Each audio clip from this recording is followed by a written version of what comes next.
check my game out, right? Not trying to be a meat monster or anything, but I'm from a small little city at the time, probably about 7 or 8 exits, Vallejo, California. We, when you think of the Bay Area, you think of Oakland or Frisco. Right. Vallejo was just, we wasn't known. You know what I'm saying? Me and the clique, we had unorthodox styles. Like, especially me, I had to throw it ass style that no one, it's either you get me or you don't. It's either you hate me or you love me. Mm-hmm. And eventually those who didn't like my ended up with it because they started understanding that I was spitting that they was living. They started growing within it, because some people be squares a box of Apple Jacks. Mm-hmm. You know what I mean? So as they start getting older and, peeping game, they start soaking it up like a beach towel. Consistency is everything. Especially, okay, let's go with the youngsters. You come across some success. That success can come and go with the hurry upness. If you don't treat what you're doing as an occupation, a real occupation, don't take this for granted. Keep your left toe on the nostril.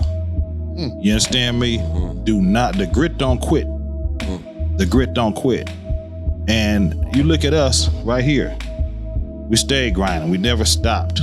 We just kept it pushing. You know what I'm saying? All the OGs out there, whether you're a producer, whether you're a rapper, stay on it. Don't. You ever heard when we play dominoes, we say steady long, steady wrong. Yep. Stop steadying so long. Just do it. Do it. Whatever. You don't have to, it ain't no, man, look, if you're an innovator, you're gonna do what's different. Innovators do what everybody else don't. I consider us all innovators because we didn't do what everybody else was doing when we came in. Our styles was different, everything.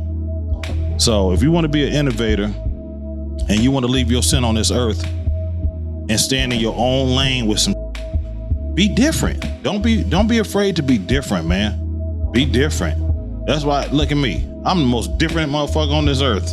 The way I poke my spittery. You know what I'm saying? And then sometimes it just go over their head like what? A military stealth plane, right? Mm-hmm. They can't see it until later. So my whole thing is consistency, man, and creative. Stay creative.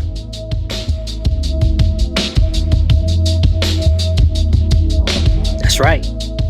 We gotta stay creative, as E40 just told us. There was a couple gems in there. A couple valuable gems in there. One was stay innovative, be different. The other is the one I want to lean on. And he's talking about staying grinded. The grit don't quit. Now, me personally, I grew up in the Bay Area. I'm living on the East Coast now, but I grew up in the Bay. I got gamed up in the Bay. That term, the grit don't quit, that was something I lived by. And that's very much a Bay Area term. It means putting in the hustle, putting in the work. So we are going to name today's show The Grit Don't Quit. All right. Take it from E40. Someone that I remember in the 90s, there was a lot of other MCs hating on him, and me being from the Bay Area, I was a huge E40 fan. I lived in this city just outside of Vallejo, so we partied in Vallejo all the time. We were gamed up in Vallejo as well, okay? Specifically Vallejo. So let's lean in on that. Okay, today I'm not feeling good right now, guys. Okay, I'm sick. You might hear it in my voice. I'm a little bit sick. But then I heard that quote right there. And I was like, all right, E40. I don't feel good, but you're right. The grit don't quit. So we're here today. Okay, we're here right now. And I'm gonna provide some amazing stories for you today that will help you on your journey in your gritting and not quitting. Gritting and not quitting. First of all, we're gonna dive into this whole Drake situation. It seems that Drake is suing Kendrick Lamar or UMG or whoever. Let's find out what's going on, but he's suing some people. The culture doesn't like it, but the industry also doesn't like it. But there's some interesting pieces that I got out of watching all these clips about the situation. So I want to talk about that. Also, AI. AI is at it again. This time, there's a group rebelling against AI. The AI platform Sora from OpenAI, they recently let some creators have access to the platform, and they leaked it. Some people leaked it as a protest against OpenAI. So we're going to talk about that, okay? Those guys are not quitting on their grid. And speaking of not quitting on the grid, Google. Google has been at it since the 90s. They are the internet. That's fair to say, okay? But the Department of Justice is putting an order on them to sell Chrome because they say that they have a monopoly on search, and it doesn't make sense to me, but we're going to dive a little bit into that and talk about that. All right. Also, lots of new products today that were announced recently. Amazing Christmas presents. So if you guys are still looking for a gift for your creative loved ones, I'm going to recommend a few things on the show. All right. Also, we got a lot of engagement on YouTube last week. So I want to talk about a few of the comments that I received on a couple of those stories. A lot were supportive, and some were trying to call me out on some things. So I'm going to address that a little bit later. All right. But I want you to enjoy, sit back, chill, relax, and enjoy the show.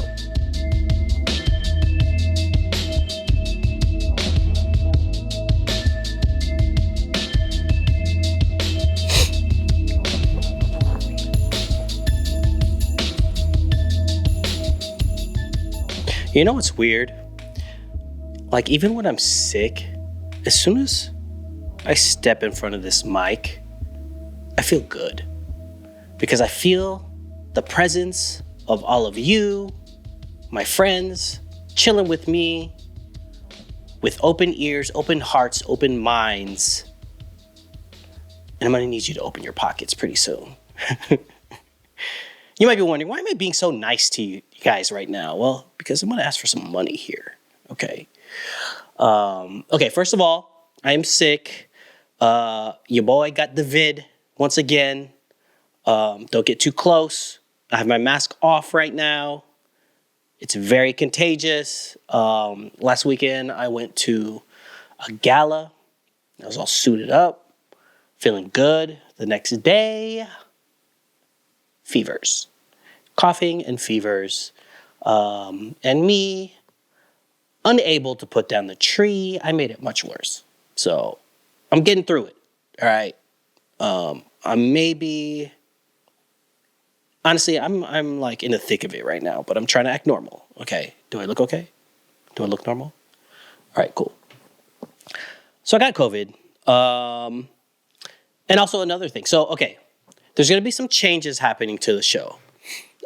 These full episodes that you're seeing on video, if you subscribe to the YouTube channel and you tune in to the full episodes, those will soon be moved. You're still going to get the clips on YouTube. You're still going to get the full stories. You're still going to get IG. You're going to get all the edited clips there.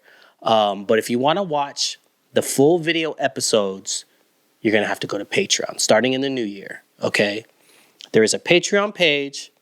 It's patreon.com/RelenFriends, however that works. So head over there now. You can sign up for a free subscription for now, okay? And eventually we're going to start charging for the full episodes. But you can still get the full audio episodes on Spotify. And that's just for now. You see, we've been doing this for the love. Me and John have been doing it for the love. For over a year now. And the love will only last so long.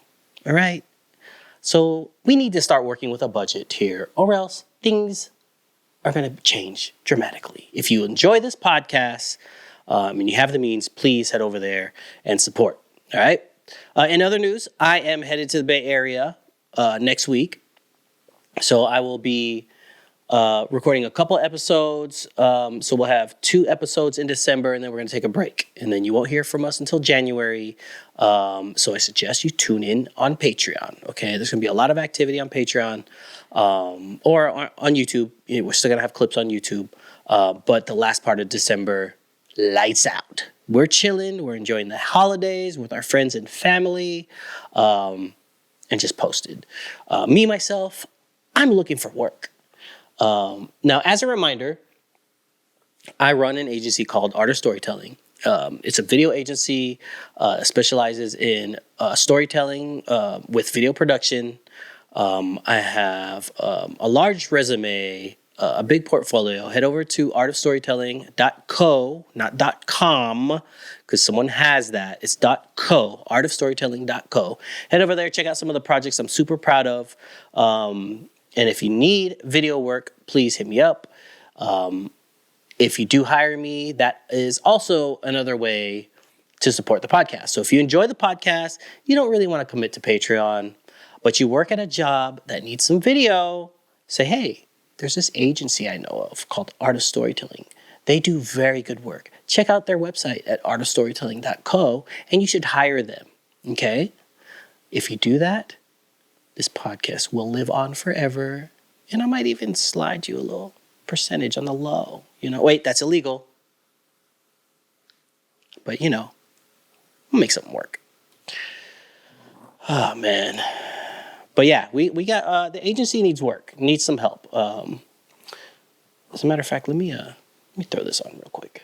We used to struggle with money. Mm-hmm. No, but we used to struggle with money for sure. Mm-hmm. And we used to have a very acrimonious relationship with banks. Yes. Wasn't a good relationship. No. Like, we went to the bank one time and, like, looked at our account, and it had $3 in it. That's $1.50 a piece. That's right.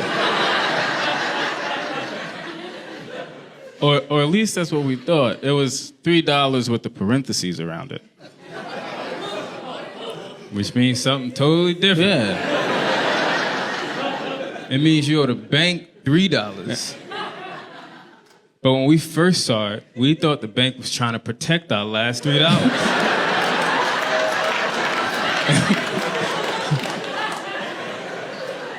We thought it was a force field for broke niggas. Yeah. I've been there, okay? My college years were a struggle. I did hit the negatives in college. Proud to say, ever since, I have never gotten close to it. And I'm not there. As much as I'm telling you I need help and whatever, I'm not there yet, okay? But we need to register on Patreon so we don't get there, all right? On that note, let's get into some news. All right, so apparently Drake has a lawsuit out for all the music labels that have supported Not Like Us or the streaming platforms. I don't really know. I don't know the details of the lawsuit. The point is he's suing because he's taking this L. Okay, but there are some interesting claims in there that I want to point out. A lot of the takes online that I'm seeing are just, calling Drake the B word, or, just saying he's a sucker of some sort. But it sounds like there is some exposing of the music industry going on. And there was an interesting take from the homie Rory recently. I have no dog in this fight. I like Kendrick's music. I like Drake's music. I also think both of them have used bots via UMG, whether they knew it or not. What stood out to me in that paperwork was the accusation that UMG lowered their licensing rate by 30% for Not Like Us. Just a quick history lesson. How we even got to the value of what a stream is was based off Spotify and the three majors negotiating on what that value would be. What makes it even crazier is all three majors have actual stock and ownership within Spotify. That would be illegal in any other business in the world, but it's the music industry, so anything can fly. To the point that I worked at a major when Spotify went public, and they emailed all of us as employees and said, you cannot buy stock because that would be insider trading. Now imagine you're an artist and you know that the people that own your music plus the people that distribute your music, which is a whole separate tech company, are in cahoots to define what a dollar means within the music industry. And then you later find out that for one artist and one song, they devalued that dollar. You wouldn't have an issue with it? Okay. Very interesting take. Thank you, Rory, for that. Very true. I mean, why is the music industry exempt from this type of monopoly?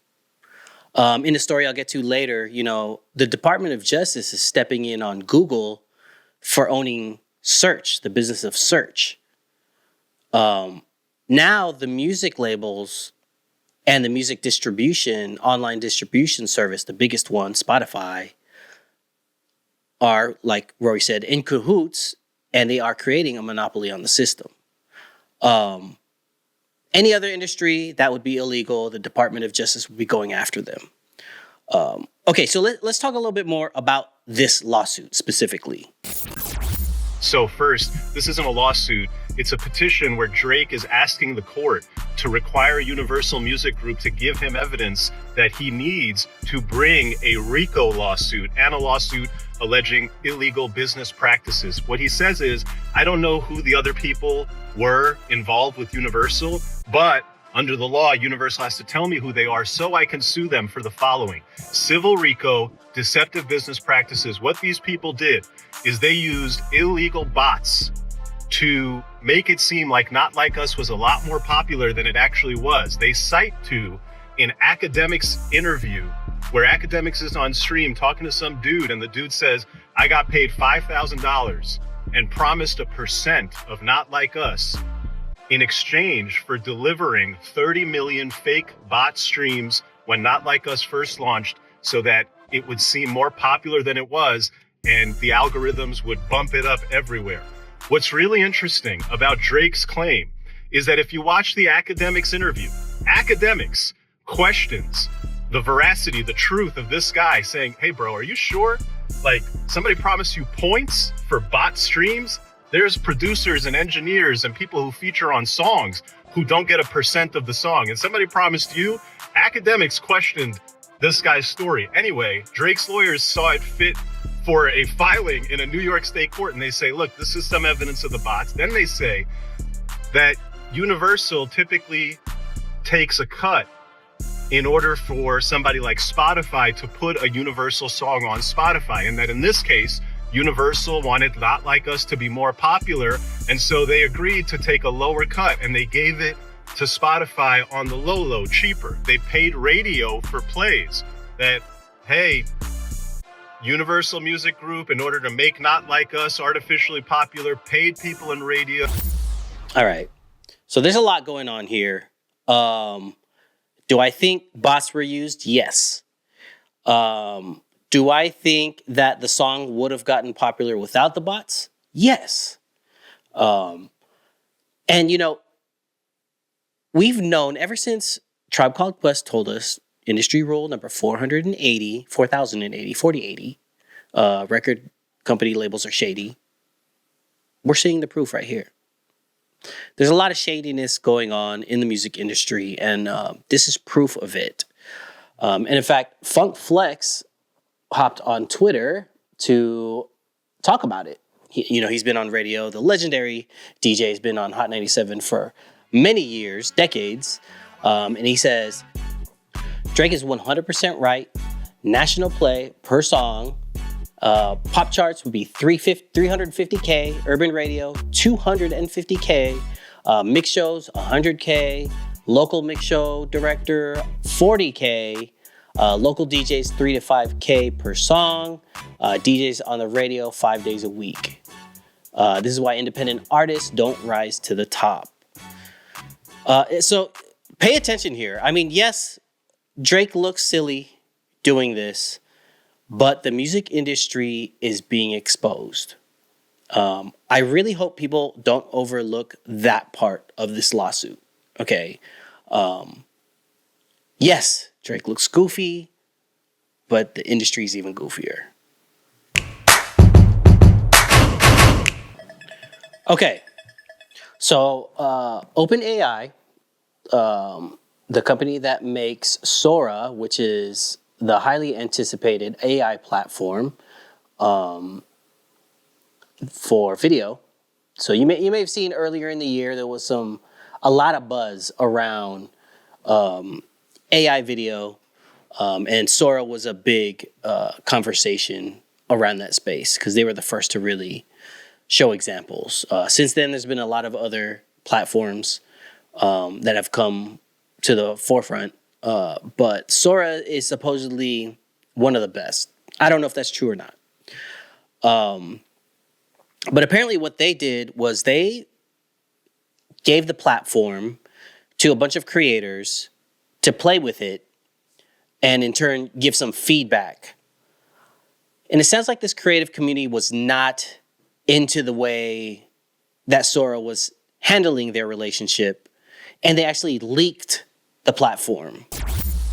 Take a look at this. This morning, a new Hugging Face space opened up, allowing you to generate with Sora for completely free and with an open letter to OpenAI. Let's take a look at this open letter though. Dear corporate AI overlords, with some little guys flipping the bird, we received access to Sora with the promise to be early testers, red teamers, and creative partners. However, we believe instead we are being lured into art washing to tell the world that Sora is a useful tool for artists. Obviously, the people who leaked this were early testers or red teamers. Immediately also giving, by the way, OpenAI a nice list of potential suspects. Anyways, it continues on to say, artists are not your unpaid R&D. We are not your free bug testers, PR puppets, training data, validation tokens. Hundreds of artists provide unpaid labor through bug testing, feedback, and experimental work for the program for a 150 billion valued company. While hundreds contribute for free, a select few will be chosen through a competition to have their Sora created films screened. And this offers minimal compensation, which pales in comparison to the substantial PR and marketing value OpenAI receives in turn from the artists. They're saying it's a bad deal. Denormalize billion-dollar brands exploiting artists for unpaid R&D and PR. Furthermore, every output needs to be approved by the OpenAI team before sharing. This early access program appears to be less about creative expression and critique and more about PR and advertisement. Anyways, yeah, they're releasing this tool to give everyone an opportunity to experiment with what 300 or so artists were offered a free and unlimited access to this tool. They are not against the use of AI technology as a tool for the arts. Makes sense. If they were, they probably wouldn't have been invited to the program. But what they don't agree with is how this artist program has been rolled out and how the tool is shaping up ahead of a possible public release. They're sharing this with the world with the hopes that OpenAI becomes more open, more artist-friendly, and supports arts beyond PR stunts. Okay. Now I'm not completely against AI. I don't really like it because it's really going to change what I do dramatically. I'm already seeing the effects. But the truth of the matter is, it's going to happen, whether we like it or not. It's difficult when you're a creative. So, okay, I too did some advising for an AI company for video editing called Augie. Great people over there, and I love what they do.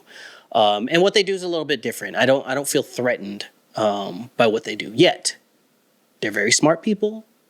If they want to do it, they'll do it. But I was compensated very well with them. I'll say that. Now, in this case, OpenAI, they were funded a lot of money in the billions, and to use creatives and artists to help not only give feedback on the platform to make it better, but to also use them as a PR push, as a way to say, look at all these creatives that have embraced AI video. That's some shady stuff, man. I know OpenAI, Sora, they did have a footprint in the Tribeca Film Festival recently, where a bunch of people premiered their AI films. And that alone makes it look like it's acceptable. You know, when you're premiering these films made completely of AI, it makes it seem like it's here already, and that, you know, these creatives are all for it, when that's not the case. So, it's amazing how far we've come just this year alone, and I think we're really going to see a whole lot more very soon. And I think by the end of next year, it's going to be scary.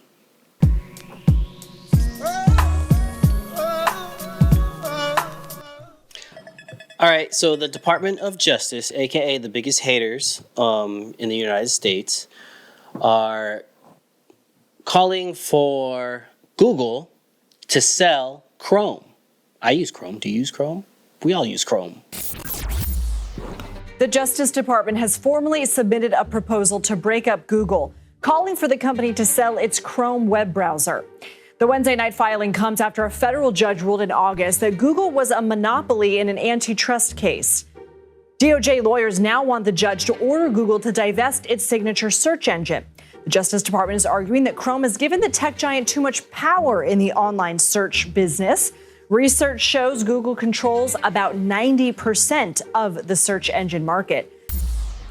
Okay, what I don't understand is, yes, maybe they have a monopoly on this industry, on search. They're saying specifically on the business of search.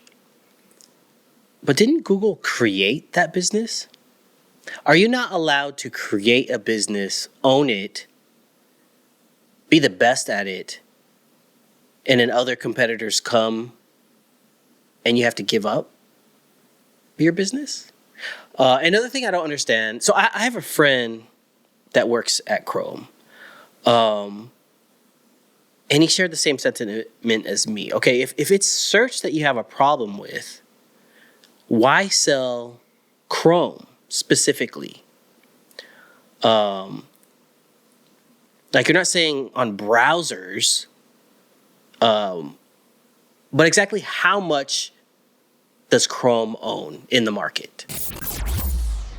I mean, keep in mind the suggestion from the Department of Justice that Google needs to sell Chrome would drastically upend the landscape for the tech company and also for consumers. 3.5 billion people, Kira, use Chrome as their main search engine. It is by far the most dominant player in that market, about 70% of market share. The next best option, if you go down the list, is Safari, which doesn't even have 20% market share. And that was really at the crux of the DOJ's argument. They said that Google is shutting out competitors. It simply has too much power and it's a monopoly. And of course, we have seen Google fiercely push back on those claims. It argues that it enables competition, that this is what consumers want, and any attempt to break it off would ultimately mean less choice and would harm consumers, Google says. So we do expect a decision on this from the judge next year, but probably a longer legal protracted battle ahead.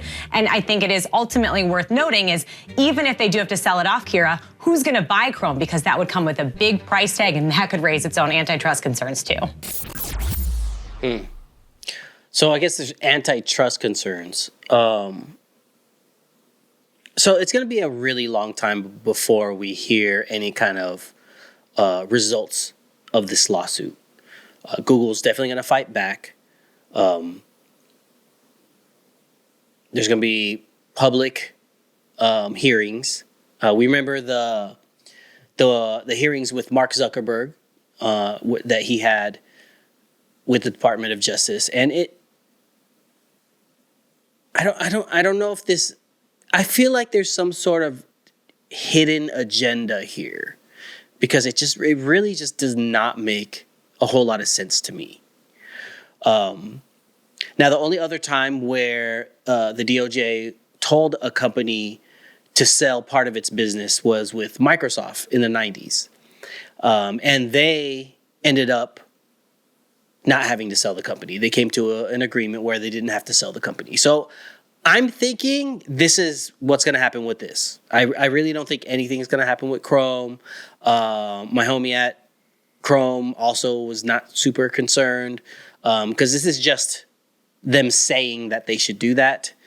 I don't know if they can force them to do it. I don't know. I don't get it. But we'll stay tuned and I'll keep you posted.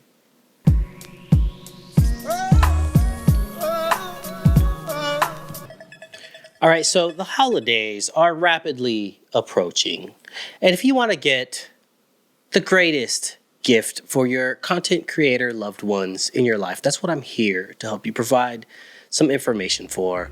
Or if you are a content creator yourself and I listed some items that you want, go ahead and send this video over to your loved ones and let them know, hey, this guy makes some good recommendations. Okay, so today I opened up my email and I saw that there was a new announcement from DJI about their new Mic Mini. The DJI Mic Mini comes in a few different kits depending on your needs. The one we'll mainly take a look at is the one with 2 transmitters and 1 receiver. And opening up the box, you'll find everything packed away in this nice carrying pouch. Inside is a charging case, which will house our transmitters as well as receivers, keeping them nice and charged. There's also an included USB-C adapter to connect to your phone or even a computer. Included are 2 different wind muffs for each transmitter, a black and a gray one. The gray one's going to be more useful for heavy wind scenarios. We also have a 3.5mm cable for attaching our receiver to our camera and a USB-C cable for charging our case. I really love how DJI packed everything you need into the charging case. You can actually fit 2 different wind muffs as well as your 3.5mm cable on the top lid. So you could just take the charging case. You don't need to necessarily fit everything in the carrying pouch. So having a smaller thing to carry around is just perfect for creators on the go. All right, so that mic is a really cool gift for someone that might have the little Osmo Pockets. You know, you've seen the little mini gimbal camera things. Or if they have like an Action 4, looks kind of like a GoPro, but DJI version. Because these mics will sync wirelessly, flawlessly with those devices. So if your loved one is a content creator with horrible sound, this is definitely the gift for you. Okay, I'm going to have some rapid fire kind of gift ideas here because I have the B&H site open and they already have their holiday deals listed, their Black Friday deals. Even though I'm recording this before Black Friday, you might be listening to this on Black Friday, so it's just gone over to B&H right now and check this out. 3 things that pop out at me. The first one, SD cards. Okay, now this, if you're a shooter yourself, you may not even have to wait for someone to gift this for you. I would stock up now because we're seeing some deals here. I see a CF Express card for $140. Those usually go for $200, so you're gonna save $50 there. Now, an item that I use a lot that I don't see a lot of people using, and I think would make a great gift. So this is for someone who shoots video and has only shot handheld to this date. They don't like gimbals, you know. They don't like tripods. They like to be on the move. They like motion, you know. I highly suggest a monopod. Okay, so I see one on the site right now. It's going for $170. Good quality monopods could go for upwards of $400. So that is a really good deal. It's a Siriui, I don't know the brand, but it's a carbon fiber monopod. I might actually pick this up because mine broke. I love shooting with a monopod. You can get all kinds of motion, a low footprint. You can have still shots if you want. Monopods, do not sleep on monopods. Okay. The last gift idea. I see a 7-inch 4K HDMI monitor by FeelWorld for $250 on B&H right now. Now you might be asking, what is FeelWorld and why do I want to buy something called FeelWorld? I have used one. My friend uses one. I was conning on them at first, but they are very good monitors. You could search YouTube University and you'll see a lot of positive reviews on FeelWorld monitors. So just a few recommendations for the holidays for your loved ones. Yeah, let's get to give it.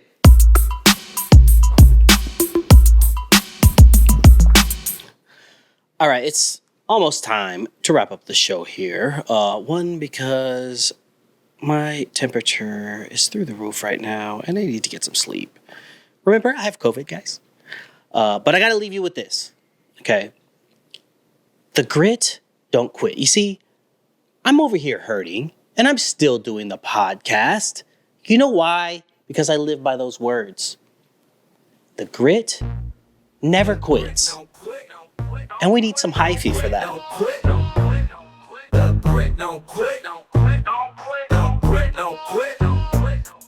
Consistency is everything. Don't take this for granted.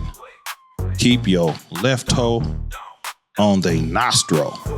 You understand me? Do not, the grit don't quit. The grit don't quit. Okay.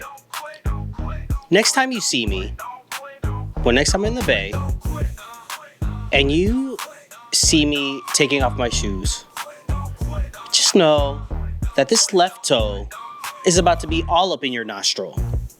You know why? Because I'm staying consistent with this, all right? We're going to keep going, okay? Rel and Friends is going nowhere. Rel is going nowhere. John is going nowhere. Honest Storytelling is going nowhere because you know why? We are staying consistent. And you look at us right here. We stayed grinding. We never stopped.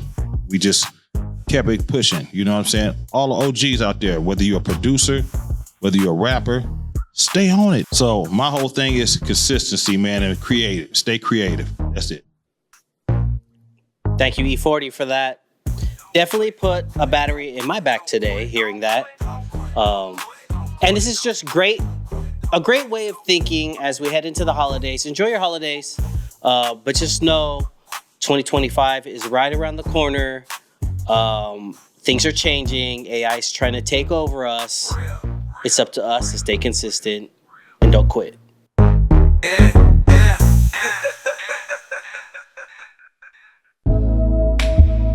All right. What was that weird laugh, that weird AI laugh at the end? AI is getting really creepy, man.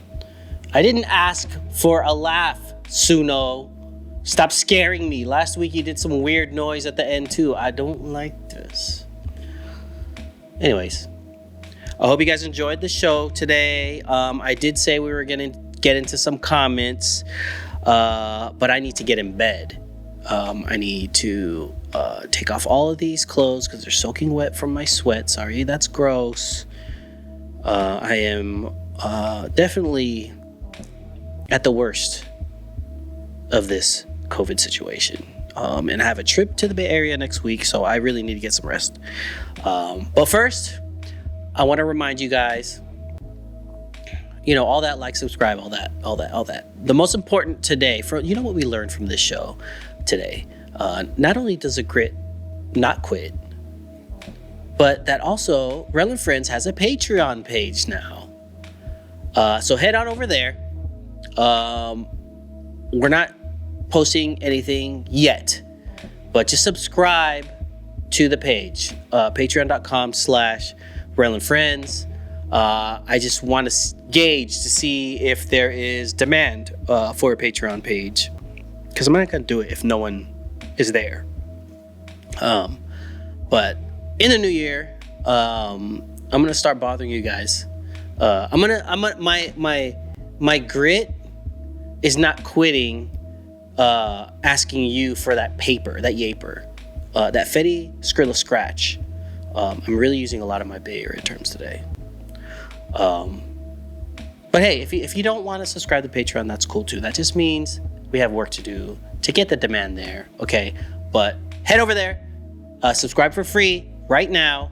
If I figure out how to do it, anyone that subscribes now before we start charging is gonna be free forever, okay?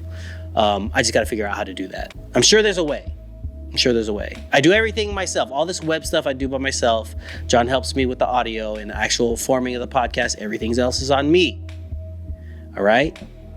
But as E40 said, I won't quit.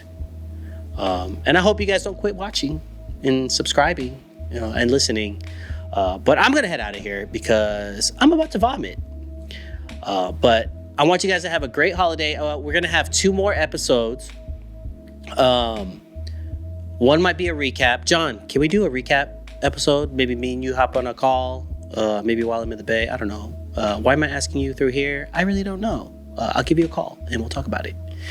And then we're going to take a break for about a month, and then we're going to come back with some of that heat fire. I got some cool interviews. I had to postpone one that I had yesterday because on the real, look at me. I look like shiznit. So with my boy Julio. So my boy, the hooligan, DJ from the Bay, now living in New York. He's got a lot of exciting things, so stay tuned for that. On that note, I gotta go, guys. I'll see you next time. Peace.